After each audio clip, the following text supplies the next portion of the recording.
Hello everyone, welcome back to my YouTube channel.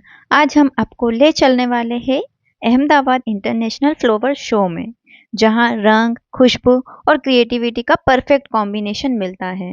जैसे ही हम entry gate पर आते हैं, हर तरफ कलरफुल फ्लावर्स, ब्यूटीफुल डिज़ाइन और एक पॉजिटिव वाइब फील होती है। ये सिर्फ एक फ्लावर शो नहीं है, ये एक इंटरनेशनल लेवल एक्सपीरियंस है। हर फ्लोवर अरेंजमेंट एक आर्ट पीस जैसा है। डिफरेंट थीम्स पर बेस्ड फ्लोवर स्ट्रक्चर सच में वाओ मोमेंट क्रिएट कर देते हैं। अगर आपको फोटोग्राफी या रील्स बनाना पसंद है तो सच में आप एक बार यहाँ ज़रूर आइए। यह फ्लोवर शो हर साल जनवरी फेब के महीने में लगता है। यह फ्लावर शो गुजरात के अहमदाबाद शहर में साबरमती नदी के किनारे रिवर फ्रंट साइड लगता है। अगर आपको वीडियो पसंद आया हो तो लाइक, शेयर एंड सब्सक्राइब करना मत भूलना।